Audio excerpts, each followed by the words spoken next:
اور یہ دل تو چاہے گا، یہ دیکھیے اللہ یاد دلا رہے ہیں، گناہ کا دل چاہے گا. یہ نیا سال جو کہتے ہیں یہاں شریک ہونے کا دل چاہے گا کہ جی دوست زبردستی کر لیں. بھائی دیکھو یقین کرنا کہ جب آدمی نیکی کی طرف چلتا ہے دشمن بھی خوش ہوتا ہے، جی میاں آدمی ہو رہا ہے اب یہ اس سے دعائیں کرائیں گے. لیکن دیکھتے ہیں کہ بھائی داڑھی پوری نہیں ہے، ایک مچھ داڑھی نہیں ہے، بیان تو لمبا چوڑا ہے لیکن عمل نہیں ہے تو اثر بھی نہیں ہوتا.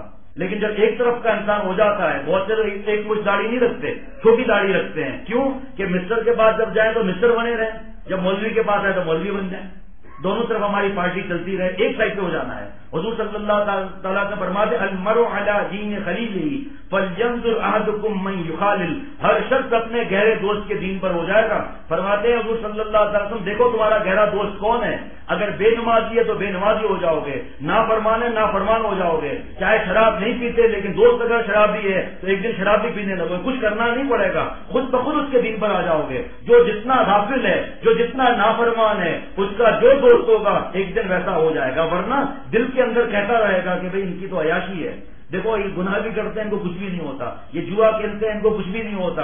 اگر اللہ سزا دے اس وقت میرے دوستوں سب ختم ہو جائے، کوئی بھی گناہ نہیں کرے گا. اس لیے پوچھتے رہو اگر آپ کو مجھ سے مناسبت ہے. میں یہ نہیں کہتا میرے بیان میں آیا کرو، ہم تو یہ کہتے ہیں کہ بھائی جس سے آپ کو مناسبت ہو اور سلسلہ حضور صلی اللہ تعالی وسلم تک ملتا ہو اور وقت کے علماء اور مفتی صاحبان فرماتے ہوں، دارالعلوم ہو گئے، بنوری ٹاؤن ہو گیا کہ بھئی یہ صحیح جگہ تم جا رہے ہو، اس میں بھی جہاں آپ کی مناسبت ہو وہاں سے بیان مت سنو، وہاں پوچھو بھی صحیح کہ یہ گناہ کس طرح نکلے گا، پوچھو بھی صحیح کہ میرے پر لوگ ہنس رہے ہیں میں اب کیا کروں، لوگ مجھے دھمکیاں دے رہے ہیں کہ داڑھی منڈا دو ورنہ ہم تمہارے سے بائیکاٹ کر دیں گے، لوگ دھمکیاں دے رہے ہیں کہ اگر ہمارے دعوت میں تم نہیں آئے تو ہم تمہاری دعوت میں نہیں آئیں گے. نہیں آؤ پیسہ بچ جائے گا.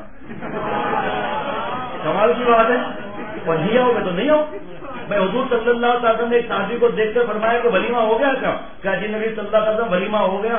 حضرت آپ کو کیسے پتا چلا؟ نبی صلی اللہ علیہ وسلم فرمایا یہ کپڑے کا داغ لگا ہوا ہے، یہ داغ شادی کے کھانے والا ہوتا ہے. تو میں سمجھ گیا بھائی نہیں آئی کہ آپ نے میرے صحابہ میرے پیغمبر کو دعوت میں نہیں بلایا.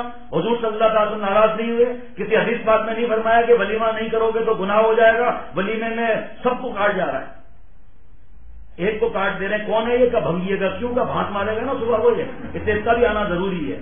ولیمہ بوتل میں بھی ہو سکتا ہے، 5 آدمیوں کے ساتھ بھی ہو سکتا ہے، 2 آدمیوں کے ساتھ بھی ہو سکتا ہے. اور بچیوں کا کھانا نہیں ہوتا جو زبردستی برادری گلا دبا کر بیٹیوں کی دعوت کھاتی ہے اور لڑکے والے دھمکیاں دیتے ہیں کہ اتنا جہیز چاہیے، یہ رشوت ہے، حرام ہے یہ میرے دوستوں اور ساتھیوں، اور تمہیں دعوت کرنی پڑے گی، ہمارے اتنے آدمی آئیں گے. یہ سب شریعت سے ثابت نہیں ہے یہ چیزیں.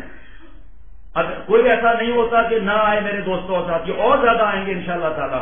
کسی نے کہا کہ ہم اگر 30، 21، 40 میں نہیں آئیں گے تو ہمارے مرنے میں کوئی نہیں آئے گا. حضرت والا کو تو اللہ نے انداز ہے یہ جب عجیب دیا ہے، پہلے ہنساتے ہیں پھر بتاتے ہیں. اور فرمایا کہ میاں کوئی نہ آئے تمہیں کیا فکر ہے، اللہ سے جا کر روح ملتی ہے جسم کو نہیں ملتا. اگر تمہارے میت کو کوئی نہیں اٹھانے آیا تمہیں کیا فکر کرنے کی ضرورت ہے، اور تمہیں پتا کیا چلے گا کہ اٹھانے آیا یا نہیں آیا. پھر اس کے فرمایا کہ جہاں نماز پڑھتے ہو مولوی صاحب نہیں آئیں گے، مؤذن نہیں آئیں گے، 2 نمازی بھی نہیں آئیں گے. تو ہنس پڑے وہ. اچھا مان لو کوئی نہیں آتا، تمہاری لاش پھولے گی، بدبو آئے گی، خود میونسپلٹی والے اٹھانے آ جائیں گے. اب وہ ہنس رہا ہے کہ بس بات سمجھ میں آ گئی. لیکن یہ باتیں کب سمجھ میں آتی ہیں؟ جب اللہ کی محبت دل میں آتی ہے. پھر میرے دوستوں اور ساتھیوں وہ سارے تعلقات کی زنجیروں کو توڑ دیتا ہے. لیکن یہ ہے اب آج ایک بیان سنا اور آئے 6 مہینے کے بعد جو 5 مہینے میں جو نصیحتیں چلی گئیں وہ اللہ مجھے اور ہم سب کو عمل کرنے کی توفیق عطا فرمائے.